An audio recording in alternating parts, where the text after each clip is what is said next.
We're joined by Sergio Liden, human rights activist and author, who recently released a children's book entitled His Own Way. It addresses the subject of autism and acceptance. Sergio, welcome. You delve into a variety of topics in your writing.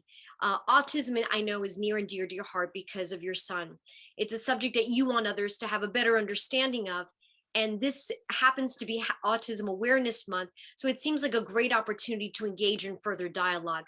What's the main area you want to convey regarding autism, and how do you do that in a children's book? As a parent with a child with autism, I wasn't sure what autism was. When my son was diagnosed with autism, my wife and I weren't sure if that meant that he was uh, mentally retarded or if that meant that it was a death sentence. We did not know what anything was. He was 3, my daughter was 5, and we freaked out. After a while, we slowly came to understand what autism was. We leaned on each other as parents for that support, for that strength, did not blame each other or whatever it was for why he had autism.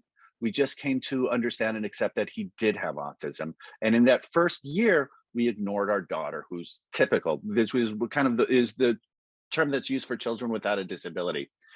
She's fine. She's 5 years old at that. She was 5 years old at the time. I looked at the illustrations that my daughter did during that one year between 5 and 6 when I was ignoring her, uh, when I wasn't present for her, when we were present for her. And they were very sad. With us, we were trying to fix him. His sister said, I'm accepting him for who he is. I'm going to accept him with the fact that he does things his own way in his timing. And at the age of 11, she convinced him to eat solid food, to try solid food. We were told these are the milestones he will never meet. He's met every one of them. He will never eat solid food. Yeah, he caught that one, and he knocked that one out of the park. Eye contact. He has eye contact. The verbal communication, telling you what he wants. These are things that will never take place. He's done all of them. When my daughter was a little bit older, I didn't tell her when she was 5 years old. There was no way that she could comprehend it when my son was diagnosed at the age of 3. When she was a little bit older, I told her, your brother's autistic. That means he does things, his own way, which is, the title of the book. And she said, yeah, I know, Dad. I was like, oh, thanks. Thanks for not stressing, thanks for making it easy. Of course, she was absolutely able to see that the behavior, that everything was different, with him, with what his needs were, with how he ate. He would never sit at the dining table when we ate meals. He ate at he was eating baby food from a bowl and a spoon at the age of 7.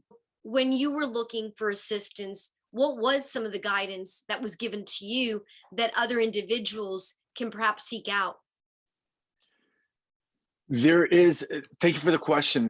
I think it's called the Regional Center. They have them, it's international. Excuse me, it's national that I know of. Every therapy that you can think of is free for parents with a child with autism. They provided amazing services for us. Through the Regional Center, you can get everything. Other organizations provide everything.